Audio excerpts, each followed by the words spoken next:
Right. So Vanchakalpatarubhyascha Kripasindhubhya evacha Patithanam Pavanebhyo Vaishnavebhyo Namo Namaha. So Hare Krishna everyone, and we'd like to welcome everybody for the Srimad Bhagavatam session this week. So we will offer our instances and dedicate this presentation to His Divine Grace, A.C. Bhaktivedanta Swami Srila Prabhupada, founder Acharya of the International Society for Krishna Consciousness. Om Ajnanatimirandasya Jnananjanashalakaya Chakshurumilitam Yena Tasmai Shri Guruve Namah. Sri Chaitanya Manobishtam Stapitam Yena Bhutale Swayam Rupa Gadamayam Dadati Swapadantikam Vandeham Sri Gurun Sri Yuta Padakamalam Sri Gurun Vaishnavamscha Sri Rupam Sagrajadam Sahagana Raghunatanvitam Tam Sajivam Sarvaitam Savadutam Parijana Sahitam Krishna Chaitanya Devam Sri Radha Krishna Padan Sahagana Lalita Sri Vishakhan Vitam He Krishna Karuna Sindhu Deenabandhu Jagatpate Krishna Gopika Kanta Radha Kanta Namaste Jayatam Surato Pangor Mama Manda Matkairupati Matsarvasva Padamboja Radha Madana Divya Dvindarunyo Kalpa Drumadaha Srimatratna Gado Simhasanasto Srimad Radha Srila Govinda Devo Prashtali Bihi Sevyamano Smarami Sriman Rasa Rasarambi Vamsivata Statastitaha Darshan Venu Sanergopi Gopinata Shriyestanaha Bhaktakanchana Gaurangi Radhe Vrindavaneshwari Vishabhanu Devi Pranamami Harite Jaya Sri Krishna Chaitanya Prabhu Nityananda Sri Advaita Gadadhara Srivasadi Gaura Bhakta Vrinda Hare Krishna, Krishna Krishna, Hare Hare, Hare Rama, Rama Rama, Hare Hare, Hare Krishna, Krishna Krishna, Hare Hare, Hare Rama, Rama Rama, Hare Hare, Hare Krishna, Krishna Krishna, Hare Hare, Hare Rama, Rama Rama, Hare Hare. Om Vishnupadaya Krishna Prasthaya Bhutale Srimate Bhaktivedanta Swami Niti Namini Namaste Saraswati Devi Gauravani Pracharine Nirvisesha Sunyavadi Paschatyaha Deshatarine Narayanam Namaskrityam Naram Chaiva Narottamam Devim Saraswatim Vyasam Tato Jayam Udiraye Dharma projita kaitabo atra paramo nirmatsaranam satam idam ashtam pravastu shivadam tapatrayo nunam. This Bhagavata Purana is understandable by those devotees who are fully pure in heart. The highest truth is reality distinguished from illusion. For the welfare of all such truth uproots the threefold miseries. श्रीमद्भागवते महामुनि कृते किं वा परैरीश्वरः साध्यो हृदि अवरुध्यते अत्र कृतिभिः शुश्रूषुभिस्तत्क्षणात्.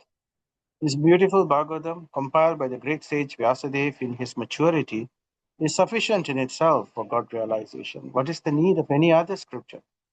As soon as one attentively and submissively hears the message of the Bhagavatam, by this culture of knowledge, the Supreme Lord is established within his heart.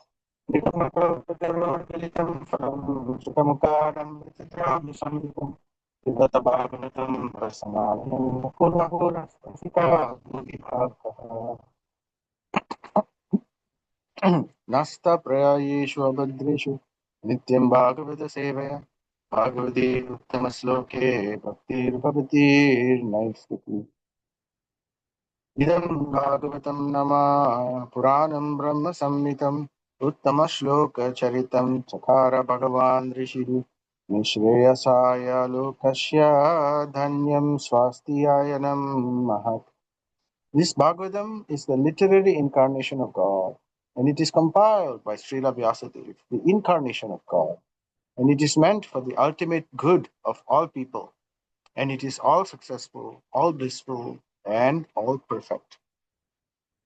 त्वयि मे आनन्दविषयः मतिर्मधुपतिः आसकृत् रतिम् उद्वह तददा गङ्गे वौगं मुदन्ति. O Lord of sweetness, as the Ganga forever flows to the sea without hindrance, let my attraction be constantly drawn unto you without being diverted to anyone or anything else. Nama Om Vishnupadaya Krishna Krishnaaya Bhutale Srimate Bhakti Vigna Vinasha Narasimhaya Pranamini Mukam Karoti Vachalam Pangum Langayati Girim Yat Kripa Tamaham Vande Sri Guru Dinatarinam Paramananda Madhavam Sri Chaitanyam Ishwaram Om Tat Sat. So Hare Krishna everyone. So welcome back to our Srimad Bhagavatam session. We are doing Canto 2, Chapter 4, entitled The Process of Creation.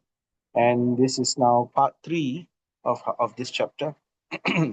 So let's see, we will hope to finish in 4 parts. So this is now part 3. All right, so let's recap what we have covered in this chapter so far. So this chapter is talking about after Maharaj Parikshit has posed the questions to Sukadev Goswami, and Sukadev Goswami has discussed the basic tenets step by step. So stage 1 is switching from impersonal understanding or impersonal Brahman realization and switching towards the Bhagavat understanding. Bhagavat understanding means personal understanding of the Lord. That the Lord is a supreme being, is a supreme person. He has a personality, he has name, form, right? Pastimes.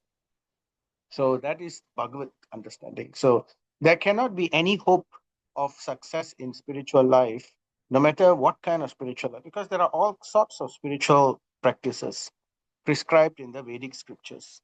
Because the Vedic scriptures is meant for all living beings in this creation, particularly the human beings. So, and there are so many different types of mentality, people with different inclinations. So, therefore, to encourage everybody in their own way, step by step, to come level by level towards the supreme absolute truth. So therefore, there are different methods prescribed in the Vedic scriptures. But ultimately, they have to come to the point, whichever way it is, they have to come to the point, whatever the motivation may be, it has to come to the point where the practitioner understands that he makes the switch, that there is only one God, one supreme being. There are many devatas, many gods, you could say, right? But there is only one absolute being, the supreme absolute being, who has created everything and from upon whom everything else emanates, and who is the basis of everything. Without him, nothing can exist on its own. And he is the oldest, he is the eternal, right? Advaitam Adbhutam Anadim Ananta Rupam Adyam Purana Purusham Navayauvanam Cha. So this personality, the supreme being, is Advaitam. There is only one. There is not many. Advaitam, one only. Right? Advaitam Adbhutam. He's wonderful. Advaitam Adbhutam Anadim. He's the original. Anadim. The origin of the origin. Ananta Rupam. With unlimited forms he has. So Rupam, right? Advaitam Achyutam Anadim Ananta Rupam Adyam Purana Purusham. He's the oldest being and he's the first amongst all. He's the oldest being. He is not created. He's been eternal. And although he's the oldest, Adyam Purana Purusham. Purusham is the supreme enjoyer. Although he's the oldest, nevertheless, he is Nava Yauvanam. He looks as young as a fresh youth. So he never grows old. So this is that personality, the supreme personality of Godhead. Ete chamsa kala pumsa Krishnastu Bhagavan Swayam. So the Vedas unanimously declare that the supreme personality of Godhead is the Lord. So anyway, it has to come to that point, but people cannot make the transition straight away. So therefore, step by step is given. So, first meditation upon the universal form. So that was discussed. And then from the universal form, which is very, very abstract, and then to go within the body to understand the presence of the Paramatma within our own heart. And then once we recognize the presence of the Paramatma within our own heart, we will be able to see the divinity, the same Paramatma existing everywhere else. So that is the second level. So the absolute truth can be understood in three levels. So I mentioned this many times already. So the first level is the Brahman realization, to understand that everything is spiritual, right? So to recognize the spirituality or the divinity in everyone and in everything. So to come to that level of understanding is Brahman, that we are all made of the same material, the same spiritual substance. That spiritual substance is called Brahman, and that Brahman is actually not the end in all. It is actually coming, because Brahman is also Brahma Jyoti, and the light of Brahman has to have a origin. It has to emanate from something. There is nowhere where light can just exist by itself. It will have a source. Just like the sun. The sun, we have sunlight, we have the sun planet, and the source of the energy of the sun planet is the sun god, right? Surya Bhagavan. So therefore, in the same way, Brahman is emanating from that supreme person. And the sun rays of that, so can be also understood as Paramatma. Everywhere that divinity has a form, just like light. When we see light from a distance, or when we wake up from sleep, our eyes are blurry, right? Everything, we see light, but the light is it's blurry, but it's bright. But if we start to focus, focus, then the light will coalesce, and you will be able to see a shape which is coming, which is the source of that light. So in this way, when one meditates further upon the Paramatma, upon reaching Brahman, he will realize the Paramatma. He will understand that the light actually has a particle, and these particles are like, they're having shapes, they're having forms. It's not impersonal. And all of these Paramatma expansions come from one original expansion, one original Supreme Lord. So therefore, and that's the ultimate understanding of the Supreme Truth. So Brahman, first level, Paramatma, second level, and all the innumerable Paramatma expansions everywhere within the material creation must emanate from one Supreme Bhagavan. Because Paramatma is not there in the spiritual world, it's only here in the material world. So where does it come from then, this Paramatma? So this Paramatma is basically a reflection of that one supreme person who is sitting in the spiritual world, in Goloka Vrindavan. So therefore we can understand that. So in this way, Sukadev Goswami has been explaining to Parikshit Maharaj, chapter 1, chapter 2, chapter 3. But, and in the end, Parikshit Maharaj is ready to go into meditation. So he has been relishing whatever Sukadev Goswami has been telling. So now, when he goes into meditation, his mind awakes when he remembers the Lord. This is the difference between impersonal meditation and the higher Bhagavat meditation. Bhagavat meditation, also known as Smaranam, is not inert. It's not emptiness. It is very active. So that meditation awakens in the mind of Parikshit Maharaj more and more desire to know about the qualities and the pastimes and the activities of the Lord. So that is what he's meditating upon. So he wants to know more. And since he has the perfect authority sitting right in front of him, Sukadev Goswami, so therefore he is now putting those questions to. So he's translating his object of meditation as questions and putting that to Sukadev Goswami. So by Sukadev Goswami speaking, he is relishing and that's the meditation, to hear the message flowing through parampara in this way, and that is what he is relishing. So, and then we heard in this chapter, chapter 4, Parikshit Maharaj, we heard basically how Parikshit Maharaj has renounced everything. So after hearing from Sukadev Goswami in the first 3 chapters, his heart was completely renounced. So he had given up everything that has relation to his material body, including dharma, artha, kama, and moksha. He's not interested even in liberation. So he is only purely attached to the lotus feet of Krishna. Padara Vindayor Sri Bhagavan Vasudeva. So he is only attached to Vasudeva's lotus feet. So in his mind, it awakens.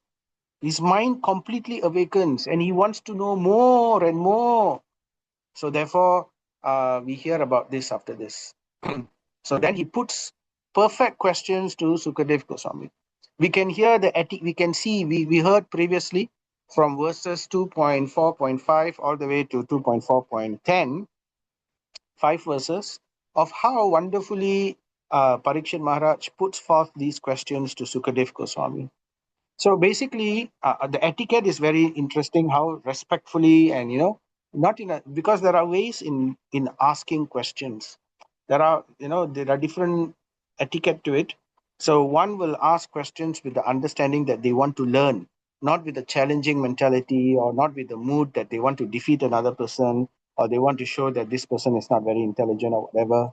So it has to have the right mood and the right etiquette. Otherwise, it is, it's offensive. So we can see, so Bhagavatam teaches us many things, including culture and etiquette. So what were the questions of Parikshit Maharaj?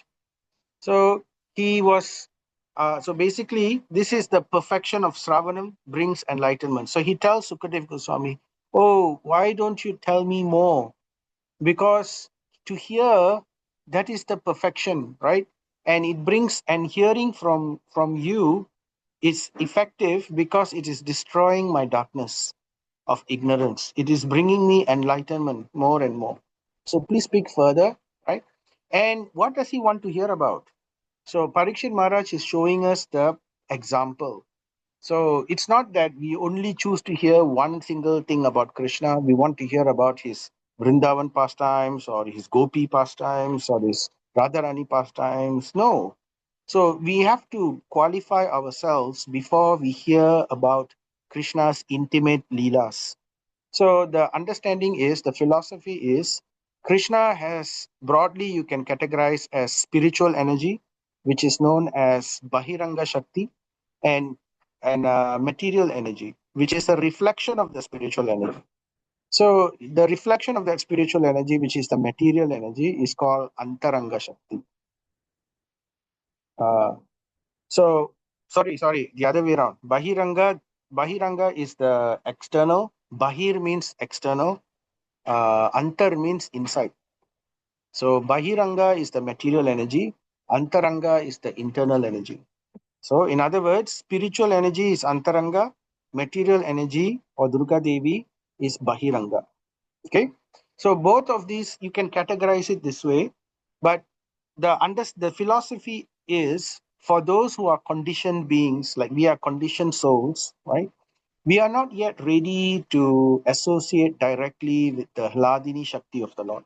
The Hladini Shakti is the pleasure potency of the Lord, represented by Radharani, who represents also the spiritual energy. So we are not directly ready yet, because if we associate directly with the spiritual energy of the Lord, because of our impurities, because of our conditioning in our mind, we are conditioned by the 3 modes of material nature. The 3 modes, sattva guna, raja guna, tamo guna. So this conditioning, it with us, it carries our illusion, carries our ego, and our hearts are not pure yet. There are many things inside. So, there is lust, anger, laziness, there is madness, there is envy. So all these things has to be removed. So therefore, it is advised that before we associate with the Antaranga Shakti, we should first hear about the Bahiranga Shakti. We should understand the glories of the Bahiranga Shakti. So therefore, what is the Bahiranga Shakti? That is the material energy.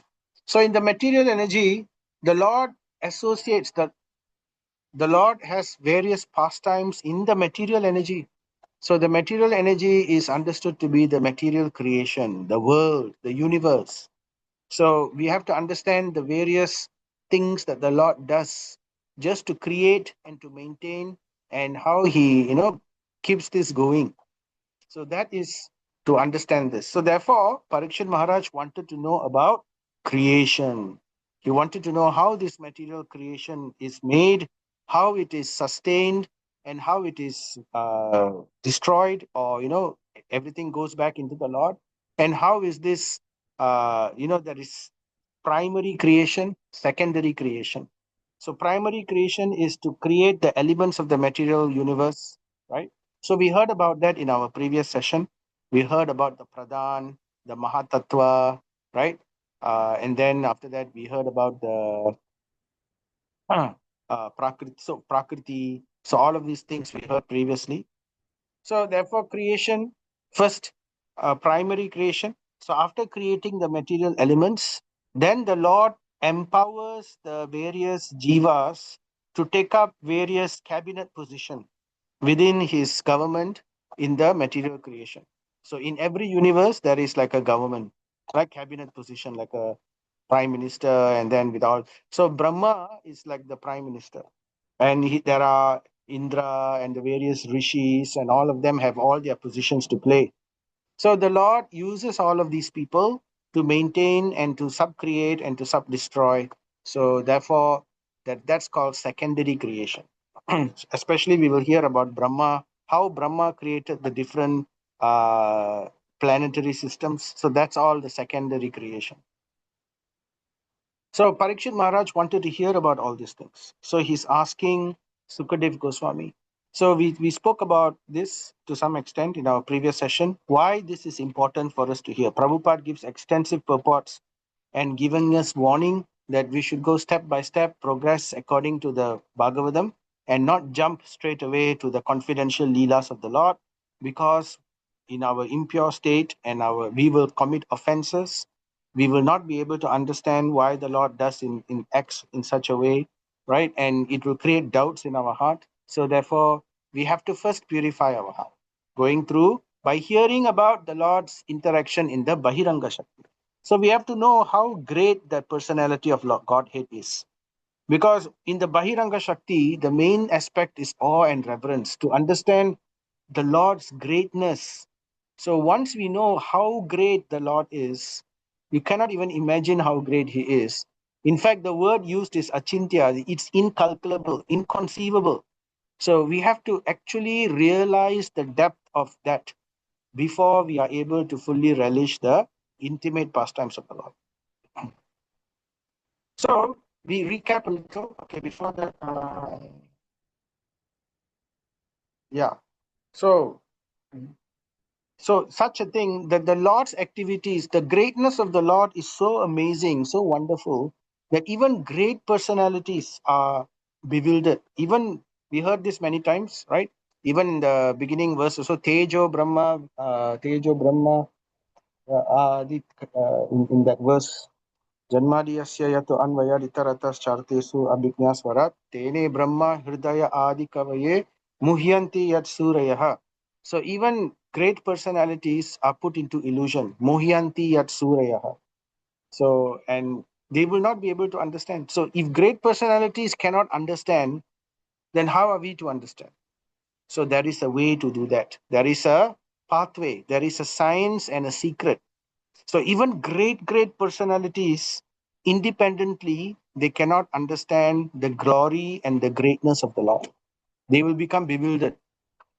So that's why the thing is Durvikashyam. So Durvikshayam means Durvibhavyam. Durvibhavyam means the Lord is wonderful and inconceivable. So how do we understand this? So Parikshit Maharaj shows the way. So he answers this in the next verse. So that was the verse we stopped. This is the verse in which we stopped in our previous session. So Parikshit Maharaj said, kindly clear up all these doubtful inquiries. So how to understand? Number one, we have to be submissive, and we have to put those questions with faith, and we have to be attentive and enthusiastic. And these questions has to be put upon someone who is qualified. So here he's telling Sukadev Goswami, there's none other better qualified than you, because you are not only Shabda Brahmani. So the qualification of that person, right, has to be number one, he knows the scriptures. He knows the conclusion of the scriptures. So that's the important thing. Not that he knows every nook and corner, every detail of the scriptures, but he knows the conclusion of the scriptures, so that he always never misunderstands the words of the scripture, because the words of the scripture are full of flowery language. It's very complicated Sanskrit, and it's very, very beautiful and full of flowery terms, like poetic language. So, when it's something poetic, then it becomes a little bit difficult to understand the actual meaning. It can have many meanings. You can interpret it this way, interpret it that way. So, there is a reason for this, several reasons actually. One reason is because I read somewhere in one of the Puranas that it seems the Devatas, they like to hear, they like this kind of style. So therefore, to satisfy the Devatas, this kind of intricate meanings and all that in the flowery words, it's described in that way.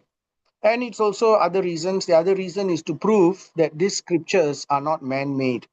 You cannot make flowery, perfect verses after verses. Not one verse, not two verse, not 10 verse, not 100 verse, not 1,000 verses, hundreds and thousands and hundreds and hundreds and thousands of verses. The Mahabharata alone is 110,000 verses of magnificent, absolutely perfect poetry, right? So like that, there are so many different, everything in our scriptures are just beautiful poetic verses. So to show that these scriptures are transcendental, they are not, they are coming from the breathing of the Lord, they are not man-made. And of course, thirdly, to also allow the independent human beings who want to stay away from the Lord to also have a reason to do so. Because if everything is too obvious, then the atheistic people will be defeated straight away. And when they are defeated straight away, then that will break the principle, because the Lord allowed the wayward souls to come here to enjoy independently with the Lord. So if he does this, then it's interfering with their free will. So therefore, he expertly tries to trick the human beings, right? So that they will become devotees, so that they can come back to him and leave this dukhalayam asrashvatam, this temporary place of material miseries. So therefore, one has to be Sabda Brahmani, who knows the conclusion of the scriptures and self-realized in transcendence. So that means to understand what is transcendence. They know it. They have seen the truth, right? In the Bhagavad Gita, it said, right? Tat vidhi pranipatena paripasnena sevaya upadekshanti te jnanam jnaninas tattva darshinaha. So the guru has to be one who is tattva darshi. That means he has seen the truth. He knows the conclusion of the truth. He has, by the power of his faith, he is having very, very firm faith in the conclusions of scripture and in the teachings of the parampara. So it doesn't waver. So you can see this by his surrender, by his dedication of his life, by his activities and his behavior. Right. So that is and you can see also rarely, you can also sometimes see the ecstasy. So, and also to someone who is able to transmit this conclusion in the same way. Somebody may not be transcendentally realized yet, but if they repeat 10% the same conclusions, the same points, the same descriptions from the Acharya by Parampara, then they also qualify for this as well. Okay, so that's why Prabhupada encourages everyone to preach. But before we preach, we have to first mug his books. We have to read and we have to understand. We have to hear from Prabhupada. We have to hear from our Guru, and we have to hear from all our Siksha Gurus, remove our doubts, and in this way we can also preach. So that is the idea. So not only Sabda Brahmani and self-realized in transcendence, or the postman who is transmitting the transcendental realization from one acharya to another, but the person has also to be a devotee. So in this case, with Sukadev Goswami, in the assembly of that thousands and thousands of sages, he is considered a great devotee. So that's also the etiquette. In an assembly, whenever we have assembly of devotees, we always give first priority to the most senior devotees, the greatest devotees, one who is the most realized, right? For them to always speak, for them to always talk, right? And we should always take their permission. So therefore, one has to be a great devotee or a devotee at least, right, of the Lord. So Sukadev Goswami is a great devotee of the Lord, and therefore Parikshit Maharaj says, "You are as good as Bhagavan." So that's why in our script, in our philosophy, we accept the Guru as to be as good as God, right? Sakshat Daritvena Samasta Shastrir.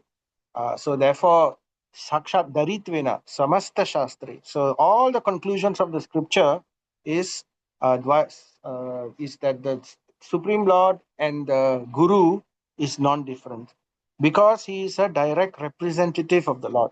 What he speaks, he is speaking the conclusion of Krishna. So therefore, it is like Krishna speaking only. Right, so we stop here. So in this way, after being asked by Parikshit Maharaj so nicely like this, what happens? Right? Sukadev Goswami, what does Sukadev Goswami do after Parikshit Maharaj put forth all these nice questions? So Sutta Uvacha. So we are now going back to our assembly of sages in the Naimisharanya forest. Remember, this what is happening is being narrated by Saunaka Rishi to Sutta Goswami. So he is the one, because Saunaka Rishi was there in the assembly previously when Sukadev Goswami was speaking to Parikshit Maharaj. So he's able to recount everything to the sages. So now he's narrating back. So Sutta Uvacha, when Sukadev Goswami was thus requested by the king to describe the creative energy of Hari. So this is the Bahiranga Shakti, the material energy. So therefore, because he's asking about creation, so when he's asking about creation, so that straight away is this one, right? Creative energy of Hari. He then systematically remembered Rishikesham. Rishikesham means master of the senses, or one who gives pleasure to the senses. And to reply properly, he spoke thus. So remember, Parikshit Maharaj mentioned to Sukadev Goswami that to understand these things, I've asked these questions about creation and secondary creation, but to understand them, even because the activities of the Lord is so amazing and bewildering and inconceivable, we cannot understand, right? And for someone to speak also, right, we will not be qualified to speak, or the way we speak may be very confusing to someone, right? Unless we get the mercy of the Lord. So how do we get the mercy of the Lord? We get the mercy of the devotees of the Lord. So by getting the mercy of the devotees of the Lord, we will also get the mercy of the Lord, right? So therefore, Sukadev Goswami here, in preparation, so after being questioned like this, and now to describe something which is very inconceivable and very amazing, therefore he is now going to offer prayers to the Supreme Lord, asking for the Lord's blessings, and he's going to offer prayer to the Parampara as well, right? So what did Sukadev Goswami do? He didn't immediately start answering. So first thing is always in our spiritual path, right? Before we start Bhagavad Gita, before we speak Bhagavatam, before we say anything in our spiritual, in a when we have an assembly of devotees, we always invoke the blessings and the mercy of the Lord, correct? Like for example, before we started Srimad Bhagavatam today, we said Om Ajnana Timirandasha, right? We dedicated this to Srila Prabhupada and then to the Parampara, right, to Rupa Goswami and then to the Sat Goswamis and then to the Guru Parampara. And then we offered prayers to Radha Krishna, Chaitanya Mahaprabhu, then Radha Krishna, and then the deity of Sambandha Gyan to understand the relationship, Madan Mohan. And then we offered prayers to Govinda, the deity of Abhidaya Gyan, the knowledge of the process of spiritual life. And then we offered our obeisances to Gopinath, the deity in charge of Prayojan Jnana. That means the knowledge of the ultimate goal of life. So like this, and then we offered prayers to Chaitanya Mahaprabhu, and then we chanted the Hare Krishna. So in this way, we invoke auspiciousness, we get the blessings of the parampara, and we get the blessings of the Lord. So when whatever we speak is given, is blessed by the Lord, right? So then we can hope to understand. So that's the way.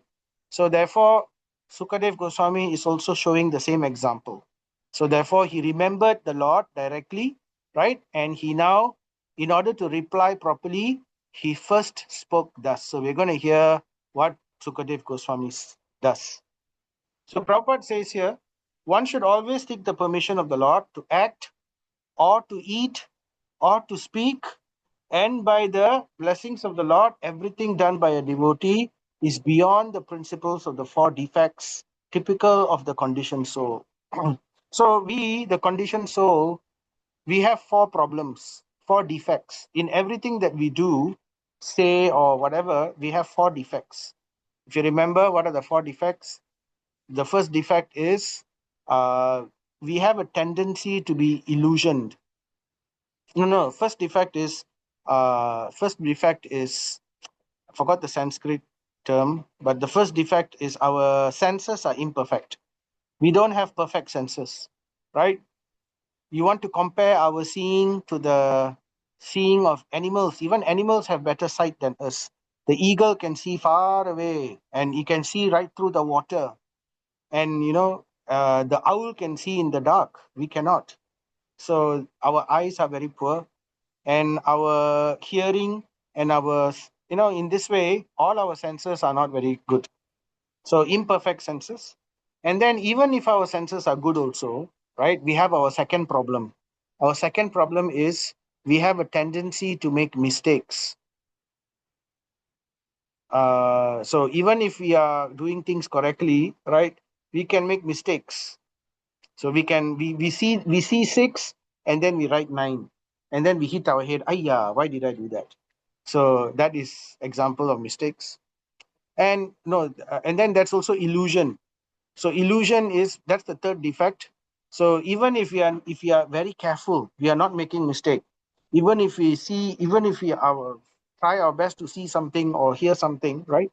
There is a danger of being illusion. So sometimes our mind plays tricks on us, or even our senses plays tricks on us.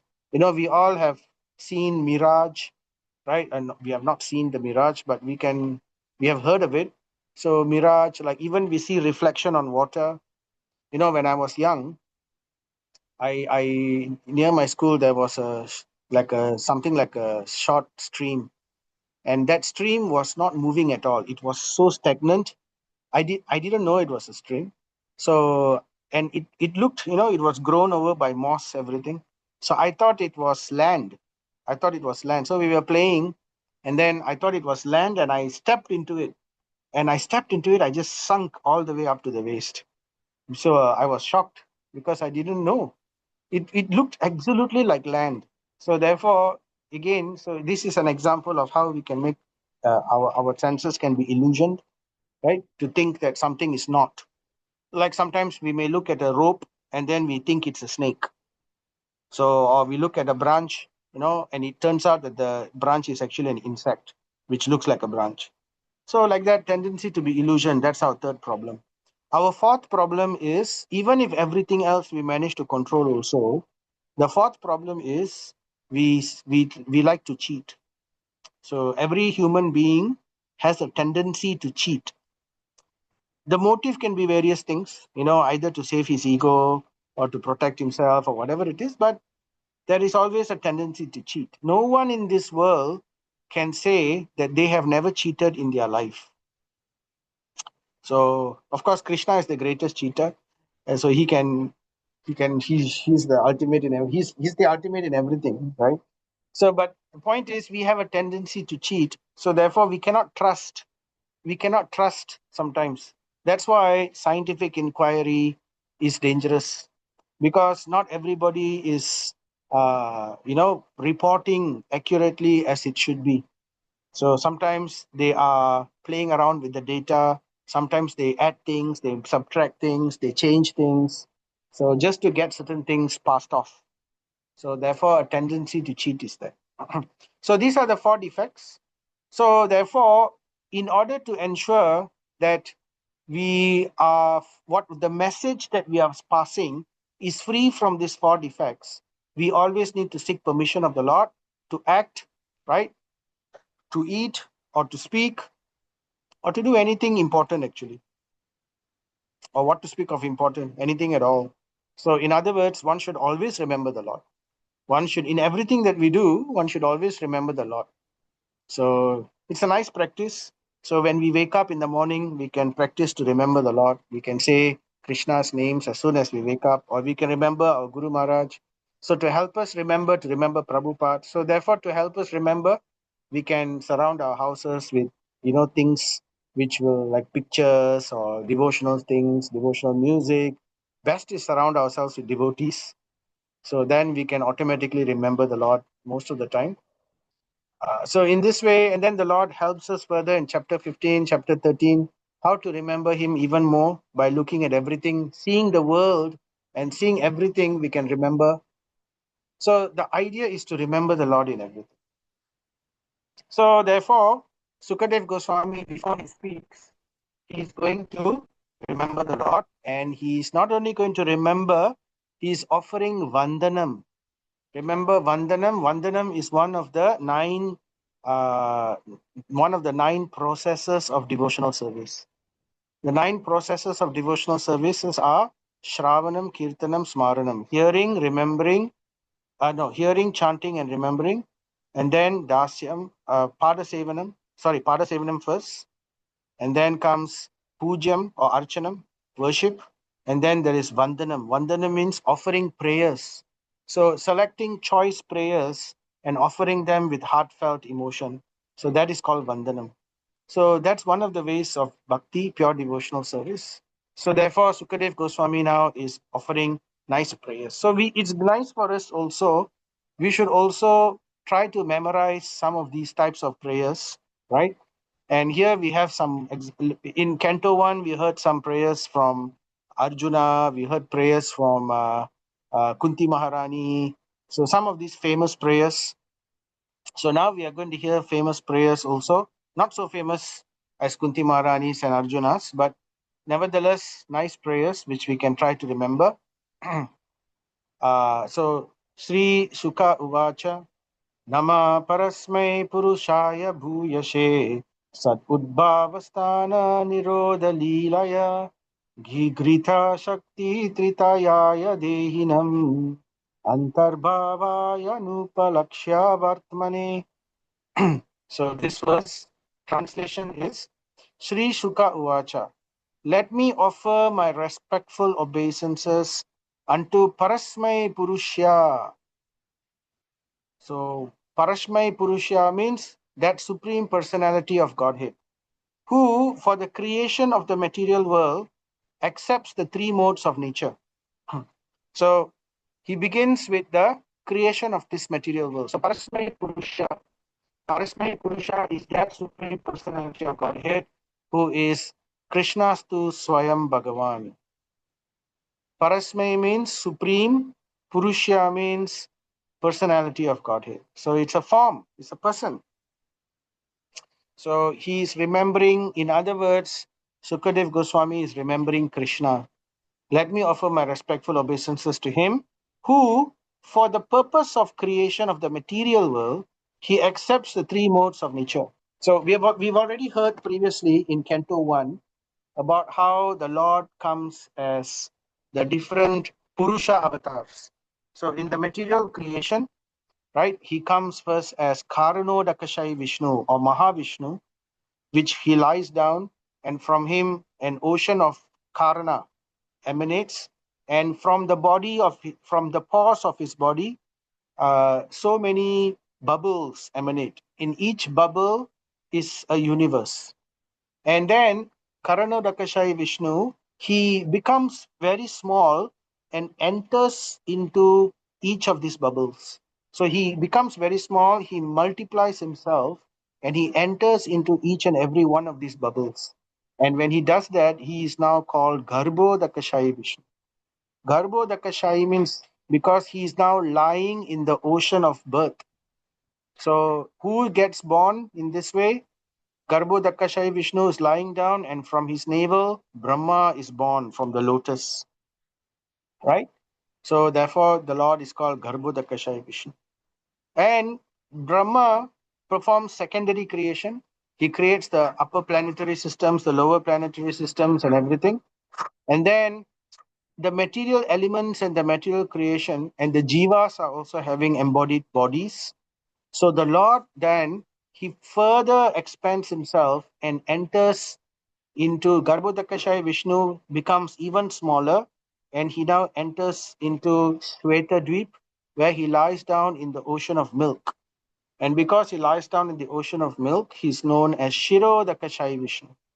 And there he remains there, and he accepts the audience of the Devatas. So Devatas want to come and see him, that's where they can go and see him. So Shirodakashayi Vishnu. And Shirodakashayi Vishnu, in order to maintain everything and to be the friend of all living entities, from that Shirodakashayi Vishnu, he expands himself in many, many reflections. It's like imagine many, many mirrors are put in front of him, and he is reflected in each and every one of the facets of this mirror. And each of these reflection is Paramatma. So Paramatma is there in every atom, in every heart of every living being, and in the space in between atoms. So this is what this is the primary creation, right? And we've also heard about the expansion of how Mahavishnu empowers Durga Devi, and the material elements are energized and they differentiate and they create, right? We've heard this previously also. So, but the point is, the material nature itself, the material creation has three natures. One is the mode of goodness, one is the mode of passion, one is the mode of ignorance. So sattva, rajas, and tamas.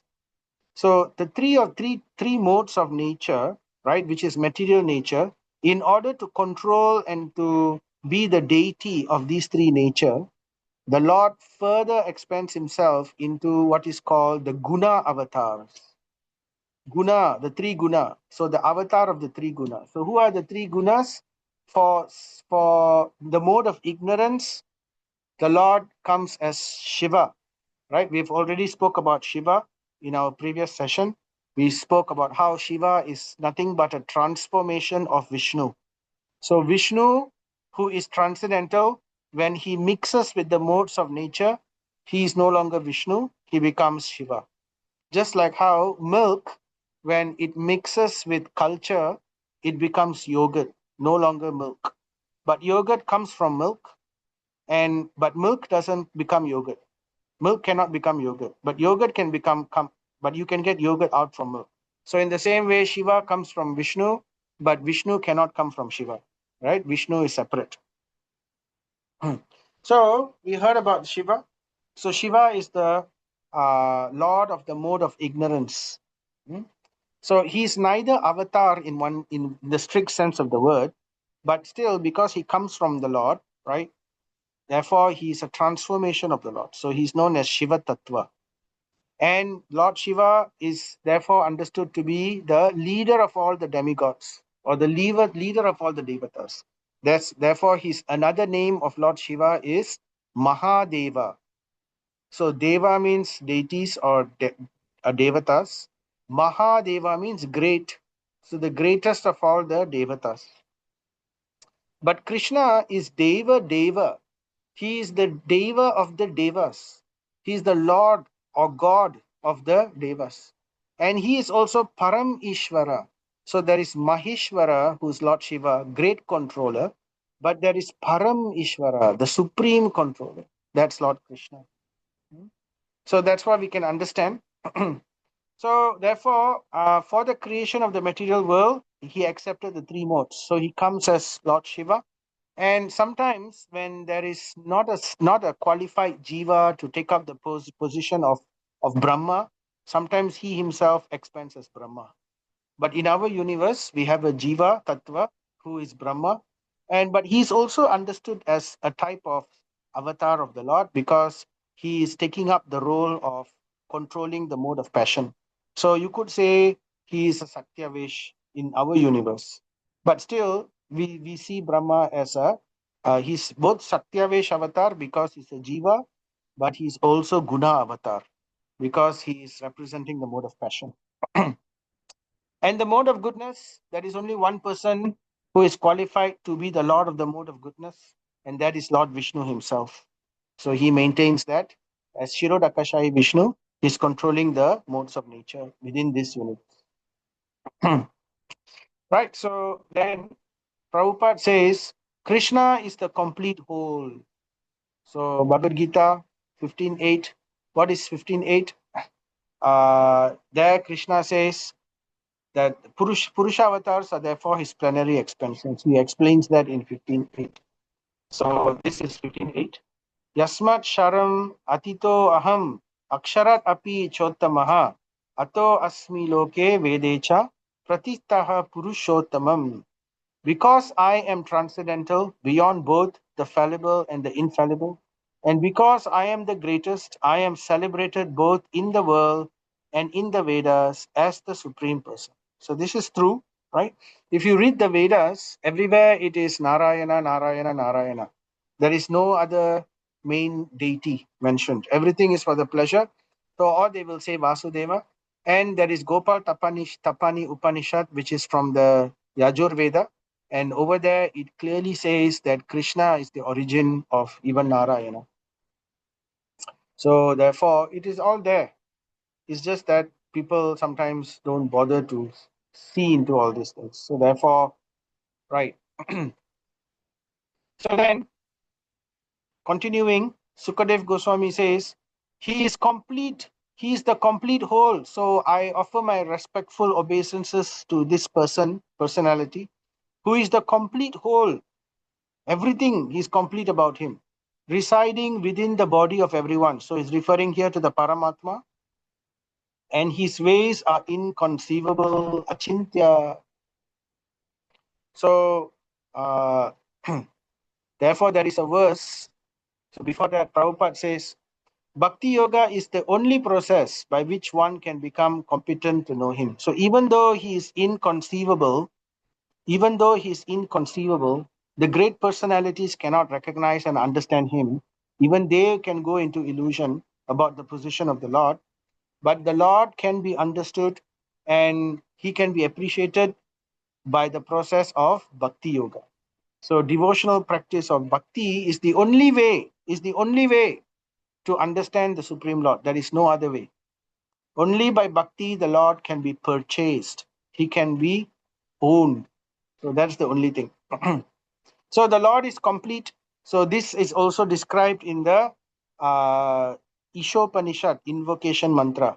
Om Purnamada Purnat Idam Om Purnamada Purnam Idam Purnat Purnasya Udachate Purnam Purna Avasya Purnat Eva Vashishyate. So that verse it says the Lord is complete. The Lord, it says the Lord is two things. The Lord is perfect and he is complete. And then it says, from that complete and perfect Lord, what happens? Many things are emanating from the Lord. So this is like the many bubbles of universes which is coming, many expansions coming from the Lord's body. And each and every one of them are perfect and complete on its own. And then the verse says, even though so many objects which are complete and perfect coming from that original person, but still that original person is never diminished in any way. He is always still complete. He is always still perfect, even though so many things keep coming out of him. So that is the definition of the Supreme Personality of Godhead. So that is God, right? So then the next verse, 2.4 from 13, Sukadev Goswami continues, Bhuyo nama sadvrijina chide satam asambhava akila sattva murtaye pumsam punaha paramahamsya ashrame vyavastitam anumrigya dasuse. So, translation, I again offer my respectful obeisances unto the form of complete existence and transcendence. So, unto the form, right? So, unto the form, so the word form is particularly used here, and there is a form for existence and the form of transcendence, and that is Supreme Lord Krishna, right? So, I offer my respectful obeisances to him. So, Prabhupada says, the less intelligent men who are unaware of his transcendental form describe him as impersonal Brahman. But remember, that's just the first level of absolute truth, right? The Lord cannot be perfect and complete if he does not have a form. All of us have a form. How come the Lord doesn't have a form? That means there's something lacking in the Lord. So therefore, that is one logic, right? So the form, but then somebody will say, but the Lord also shouldn't have a form. So then we say, yeah, both are correct. The Lord doesn't have a form, but he also has a form. But one truth is superior to another. So the Lord having a form is Bhagavan, and that is superior to Brahman, which is emanating from Bhagavan only, right? So therefore we can understand. So describe him as impersonal Brahman, but Brahman is simply the rays of his transcendental body. So the Lord, the Lord is non-different in any part of his body. So his eyes, there's nice verse in Brahma Samhita, Angyani yasya shakalendriya vritti pasyanti panti kalayanti shiram jaganti ananda chinmaya swadujvala vigrahasya govindamadi purusham tamaham bhajami. So, Angyani Yasya Shakalendriya Vriti Manti. So, Shakala Indriya. So, all these different senses, they can perform they can perform the function of every other sense. That means the Lord can eat with his eyes, he can hear with his nose, he can smell with his hands, he can do everything. Anything one sense can do, he can just impregnate with his eyes, isn't it? So that's what he did with Durga Devi. Just by glancing at Durga Devi, Prakriti Shakti, right? That glance is Lord Shiva. So the glance of the Lord takes the form of Lord Shiva, and in this way, Lord Shiva embraces. So therefore, simply by the glance of the Lord, he can impregnate. By the glance of the Lord also, he can purify, he can eat also, like we offer boga to him. So simply by the glance of the Lord, right? It is boga becomes prasadam. So everything he can do. So similarly, the light which comes, the effulgence which come from the Lord is also none different than him. So therefore, the light which comes from him is Brahman, and therefore that Brahman is also non-different than him. But it is dependent on the Lord. Brahman is coming from the Lord only. All right, although it is non-different. So the personality or the form of the Lord is the origin, and he's the basis. So Krishna says the same thing in Bhagavad Gita, chapter 15 also. He says, I am the basis of Brahman. He says that very clearly. That Brahman effulgence, the basis of that is Lord Krishna. Right? So then we want to see further Sarvrijina Achida. So what does this mean? So Sukadev Goswami is saying, what is he saying? Going back to the previous verse, I again offer my respectful obeisances. So he's offering his obeisances to that person who is the liberator of the pious devotees from all distresses. So therefore Krishna is known as Mukunda. Mukunda means giver of liberation or giver of bliss, right? And he's the deliverer. So Sukadev Goswami is offering his obeisances to Krishna as the great deliverer and liberator of the pious and the deliverer of the devotees and the distressed. So that is the he remembers the Lord in this way. Then Prabhupada comments, the devotees who are aware of his transcendental form render him service. Therefore, the Lord also reciprocates by his causeless mercy. So those who accept the Lord as a person, they directly serve him. So these are the devotees, just like how the Pandavas were directly serving the Lord. They understood the Lord was the supreme person and they were directly serving him. So the Lord also reciprocated in so many ways. Whenever the Pandavas remember him, the Lord never failed them, right? In different ways. Like the time when, Duryodhana got Durvasa Muni to come to see the Pandavas when they were in exile. And then Durvasa Muni was hungry, and the Pandavas have already eaten. They have no means to serve Durvasa Muni, and they were in great danger because Durvasa Muni could curse the Pandavas completely. So then Kunti Maharani immediately remembered Krishna, and Krishna, although he was in Dwaraka, immediately he came, right? And he saved the day by saving the Pandavas from Durvasa Muni's wrath.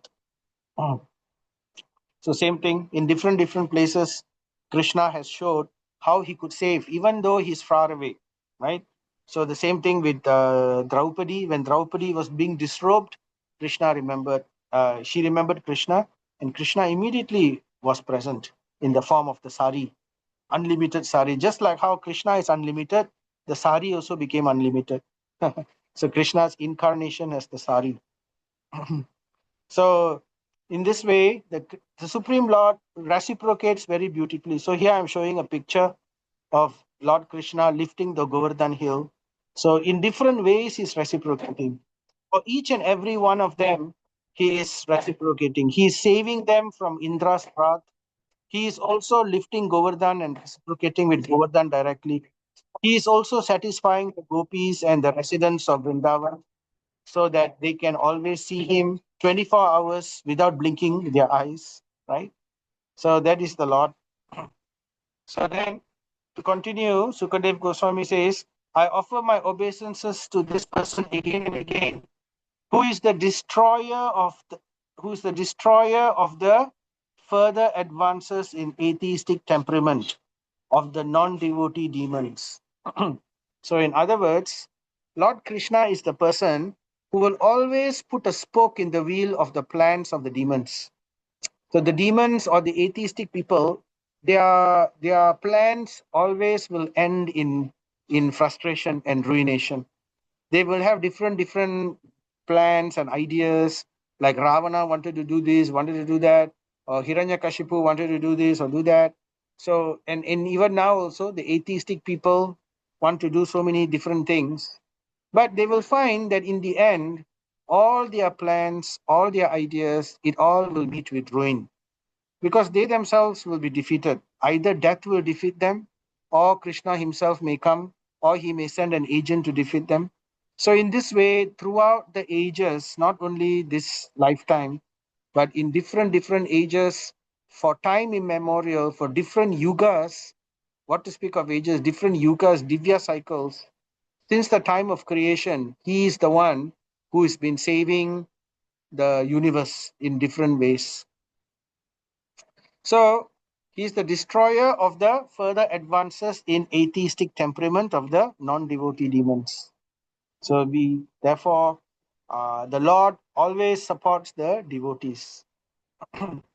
And continuing with the same verse, Sukadev Goswami therefore says, Again and again, I offer my obeisance to this person for the transcendent, for this person, right? For the transcendentalists who are situated in the topmost spiritual perfection, he grants them specific destinations.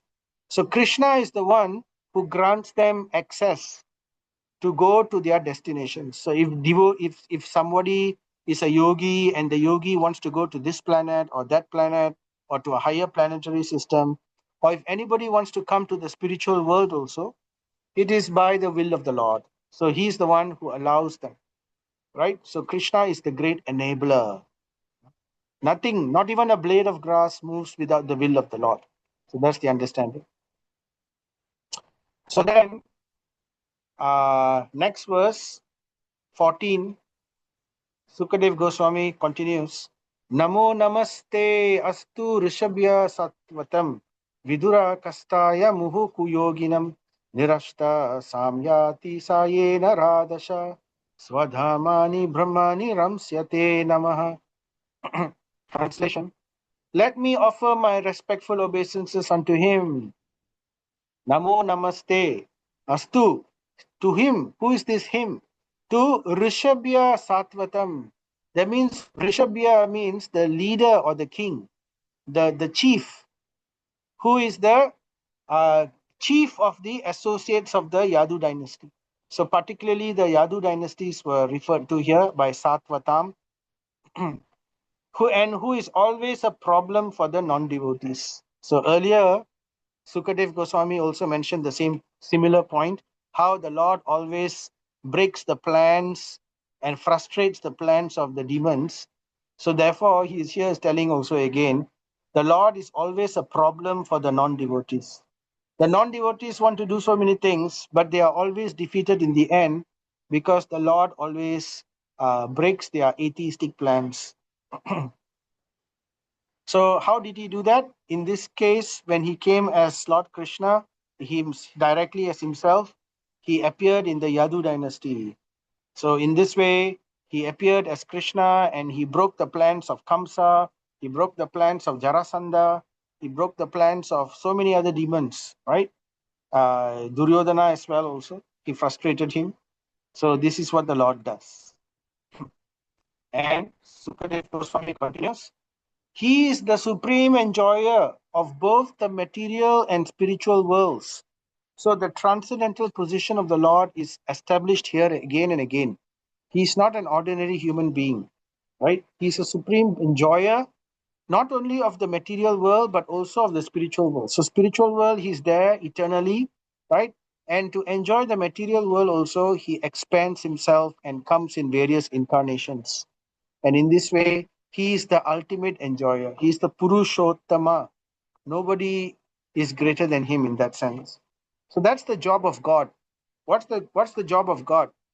God needs to do work. We have to do work, right? If God also has to do work, then that is not God, right? So therefore, Krishna, you will see, he is not doing work. He is always enjoying. He's playing the flute. He's dancing with the gopis. He's enjoying with his cowherd friends, with the animals, with the trees. So that's God. For the purpose of creation of the world, what does the Lord do? He comes, he expands himself as Vishnu. And does Vishnu do work? What does Vishnu does? Vishnu also doesn't do work. He also, what does he do? He sleeps. Yoga Nidra. He goes into sleep, and from his sleep, all the worlds are created. His energy is working behind him and in front of him to create everything by his will, his desire. So this is God. God doesn't have to do work in any way, right? So whatever that it looks like he's doing work, it is nothing but simply his leela, his enjoyment. For example, when Krishna is carrying the slippers of Nanda Maharaj and carrying it, it looks like, oh, look, your God is a servant. He's carrying the slippers of Nanda Maharaj. But that is not his work. Krishna doesn't have to do that work, right? He can get so many things. His energies, his innumerable energies are ready to do the work. But because he enjoys doing this seva for his dear devotee, so therefore he's doing. Krishna is doing work. He's driving the chariot of Arjuna. So isn't that work? People may challenge. But no, it's not work, because Krishna doesn't have to do that, but he is enjoying that reciprocation, that relationship. So ultimately, whatever so-called work that Krishna is doing, right, it is actually not work. It is his enjoyment, actually. He is actually enjoying relationships with the devotees. So that's what he's doing. That's the position of God. He doesn't have to do any kind of work. Like, unlike Indra, you see, Indra has to, he's always he has to ensure this is done correctly. He's always worried about the demons. Krishna is not worried about the demons. He's not worried about anything. He's only worried about his devotees. So Sukadev Goswami continues, there is no one equal to him. Yes, truly, there is no one equal to him. That's why he's Advaitam. That's why he's Eka, right? He is unparalleled in every aspect, because his transcendental opulence is immeasurable. So then he continues, so now the next verse, 2:4:15. Let me offer my respectful obeisances unto the all auspicious Lord Sri Krishna. So we can see here the verses, right? You can see 14, it ends with it starts with Namo Namaste Astu Rishabhya. So Namo Namaste, right? So two verses starts with Namo Namaste. The next three verses, 15, 16, and 17, will not start with Namo Namaste. It will end with Tasmai Shubhadra Shravase Namo Namaha. So Namo Namaste means basically I offer my respectful obeisances to the Lord. The same meaning is also conveyed here. So what is Tasmai Shubhadra Shravase Namo Namaha? It means, let me offer my respectful obeisances unto the Shubhadra Shravasa. Shubha means auspicious. Shubhadra means all auspicious. So let me offer my respectful obeisances unto Lord Krishna. So that's the meaning here, right? And what is he saying further? So that Supreme Personality, that auspicious Krishna, about whom glorification, remembrances, audience, prayers, hearing, and worship can at once cleanse the effects of all sins of the performer. All right, we heard how wonderful the Lord is. We heard he's inconceivable. We heard his glories are immeasurable. We heard he's the topmost personality, the ultimate enjoyer, the master of all energies, right? So what is the benefit of us hearing this? Is Krishna trying to show off? Is Krishna trying to simply come and say, no, see here, see, I'm so great, see, I'm so great? No, that's not the point. Krishna couldn't be bothered about showing off his own. Did he try to show off when Krishna was Arjuna's friend? No, he allowed Arjuna to take so much of the glory. In fact, he took such a humble position as his charioteer. So why is he again and again telling all these things about himself? That I know in Bhagavad Gita also Krishna says, right, I am this, I am that, I am that. Right? Why is he saying all these things? He's saying because simply by us hearing this about Krishna, what happens to us? Our sins fly away, our heart becomes cleansed. So, for our benefit, Krishna is arranging his glories to be heard by us, because that's the only way. Remember, bhakti is the only way in which we can escape the material energy. So therefore, we have to come to that platform of bhakti. So in some form or other, Krishna is arranging for his glories to be propagated all over the world for the benefit of the jivas trapped in this material creation. So that's why Shravanam is so important, to hear, to hear, to hear. But Prabhupada says, today I was hearing a lecture by Prabhupada. He was saying, to hear means somebody has to be chanting. What will you hear otherwise? What will you be hearing if somebody is not chanting? So therefore, there is chanting going on. And this chanting is coming in line with parampara. So we heard the chanting. Chanting means not only chanting the names of the Lord, it also means chanting Bhagavatam, chanting Bhagavad Gita, any kind of preaching is also called chanting.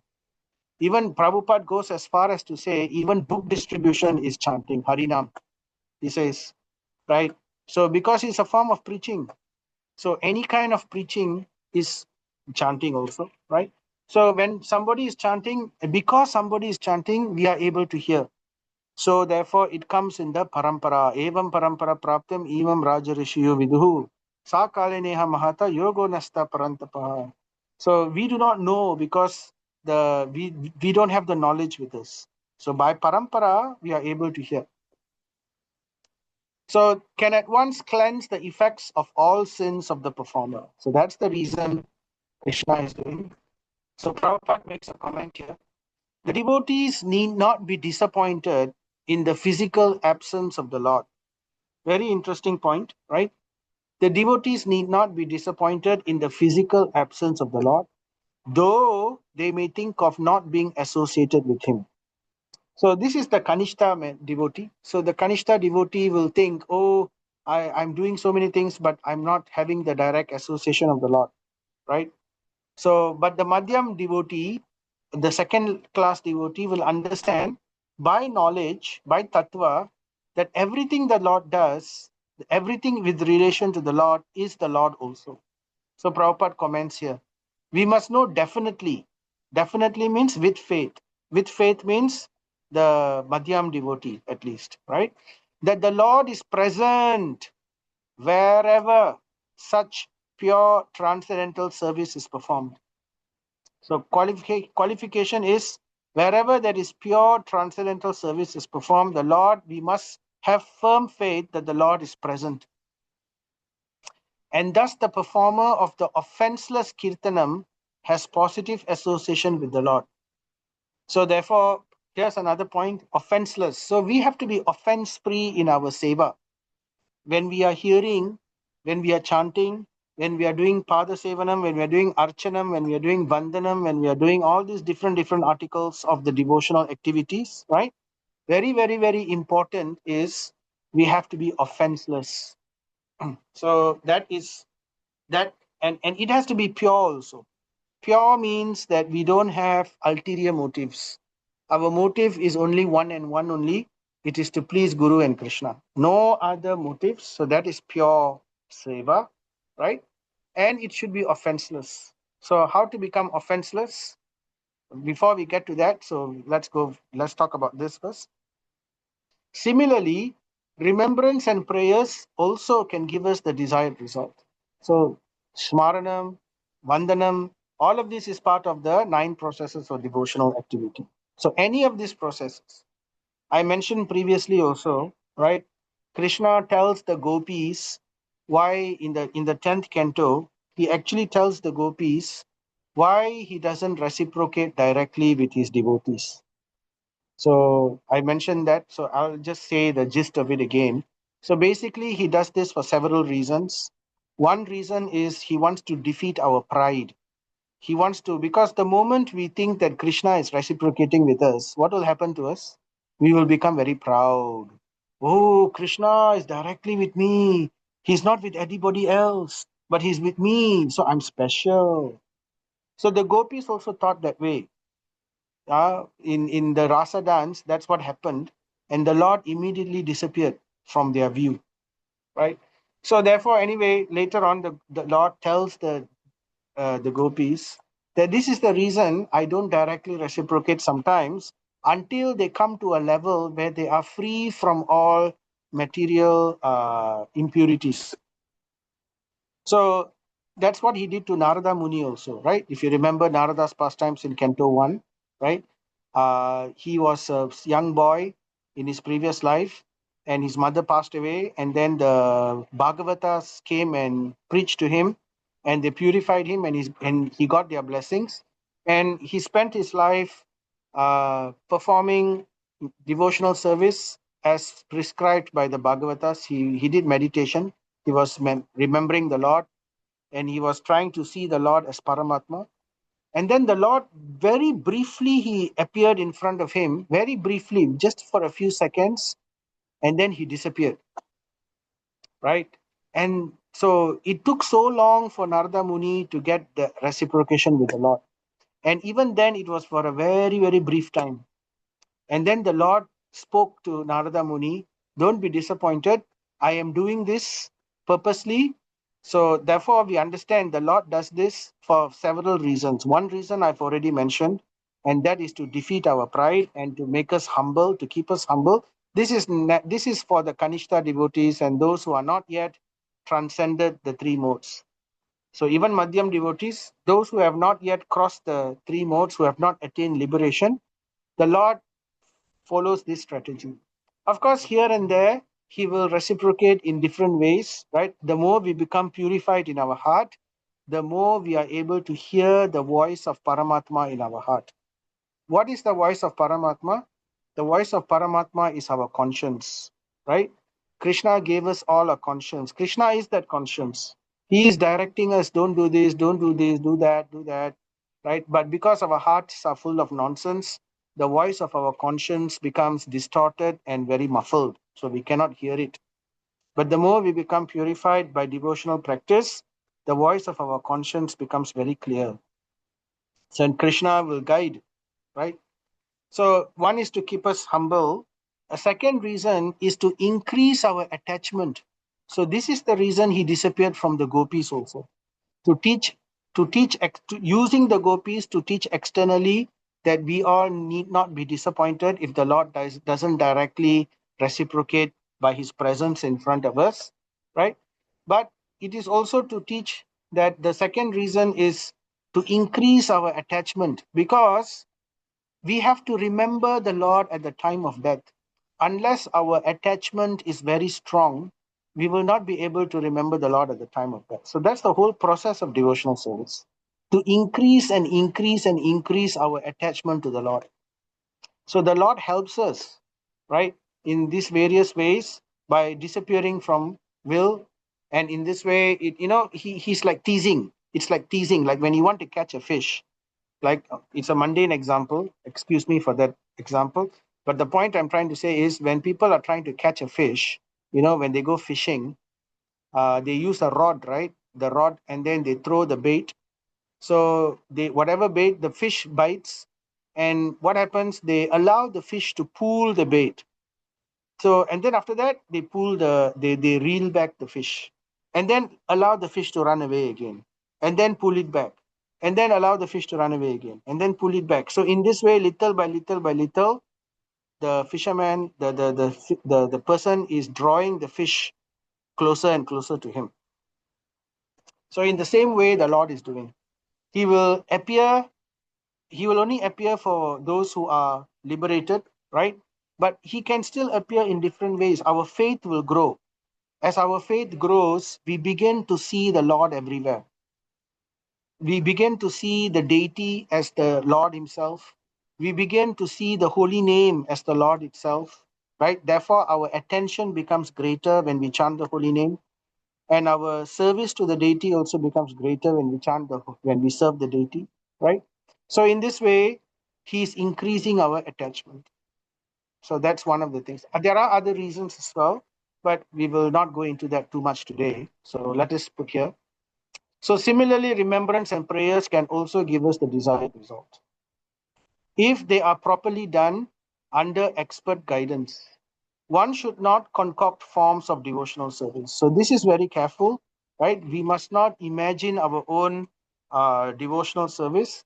We must always follow proper guidance so that we don't deviate, because devotional service is very careful spiritual practice. It's a very scientific process.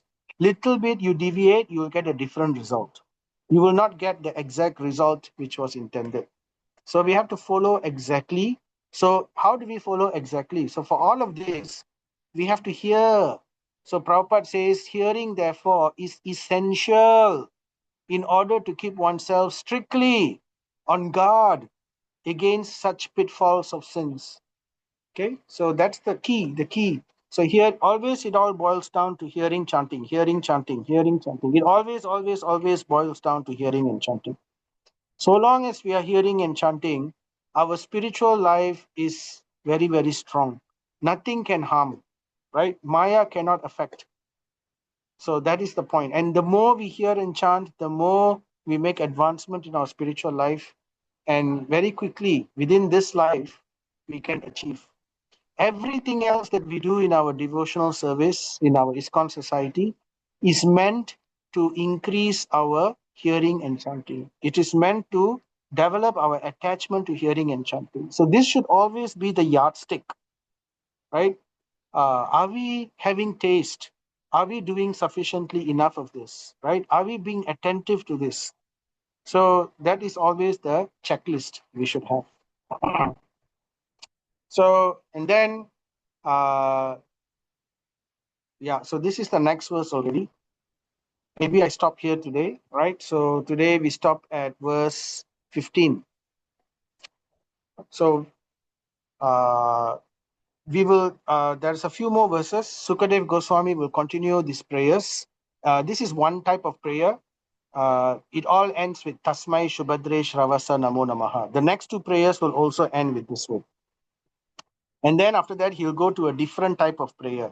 So what is Tasmai Shubhadre Shravasa? So let me offer my obeisances to that auspicious Lord.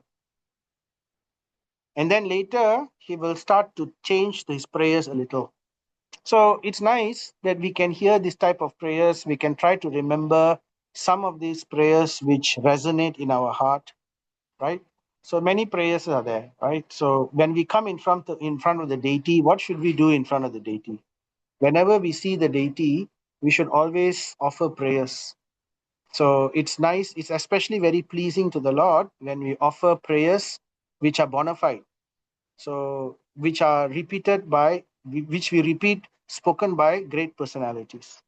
So because the Lord, when we remind the Lord of his great devotees, the Lord immediately becomes very merciful. So rather than looking at us, the Lord is reminded of the great devotees associated with what we of with that verse. So the Lord remembers that devotee, and he sees us through that devotee also. So he's grateful to us that, oh, we have made him remember that devotee. So of course, it's not that the Lord is grateful in that way. We are the ones who are supposed to be grateful. But the Lord is so kind, He takes this kind of roles. So we want to remind the Lord of his devotees. So therefore, we like to repeat Kunti Maharani's prayers, or we repeat Bhishma Dev's prayers, or we repeat the Pandavas' prayers, or we repeat Brahma's prayers, or we repeat the Gopis' prayers. The Gopis' prayers are very advanced, very nice. It's in the 10th canto of Srimad Bhagavatam, right? But before we go there, Chaitanya Mahaprabhu has been very, very merciful. He has given those same prayers of the Gopis in his Sikshashtakam. So the Sikshashtakam is a very, very nice prayer, which we can also say in front of the Lord, right? Like Govindam Adipurusham, the Brahma Samhita, we can say. So like this, these are all nice prayers. So we should take the effort. We should take the effort, to remember and to memorize some of these prayers. If we can say the Sanskrit is very nice, we should also know the meaning. So we should remember the meaning as we are saying these prayers to the deities. So that's for the pleasure of the deities. It's to please the deities, right? So that is also devotional service. That's called Vandanam. All right, so we are going to hear more of Vandanam in our next session. So for now, we will stop here. Jai Sri Krishna Chaitanya Prabhu Nityananda Sri Advaita Gadadhara Sri Vasadi Gaura Bhakta Vrinda Hare Krishna Krishna Krishna Hare Hare Hare Rama Rama Rama Hare Hare Hare Krishna Krishna Krishna Hare Hare Hare Rama Rama Rama Hare Hare Hare Krishna Krishna Krishna Hare Hare Hare Rama Rama Rama Hare Hare. Srimad Bhagavatam ki jai, Srila Prabhupada ki jai. So thank you, devotees, for being patient with me and hearing.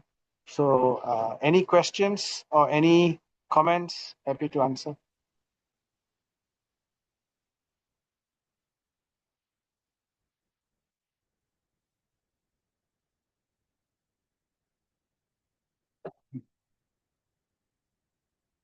Hmm.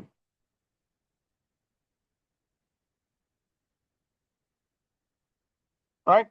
No questions? No comments? That's good. So that means something, whatever I spoke, managed to penetrate or managed to enter into our hearts, hopefully. So in order to hear better, we should chant. In order to chant better, we should hear. In order to hear better, we should chant. So the two processes are interlinked. One helps the other, and the other helps the other. So the more we hear, the more we chant. And another thing, as I mentioned, as Prabhupada mentions, we have to be careful of offenses. So we have to know what are the offenses, and we have to be very careful in our dealings, right? The 10 offenses to the holy name, we have to understand them very carefully, right? Whenever we take initiation, the gurus always like to tell about the 10 offenses to the holy name. Prabhupada says that, right? And all the gurus also generally like to give this lecture. So we should hear very carefully about how we should not offend.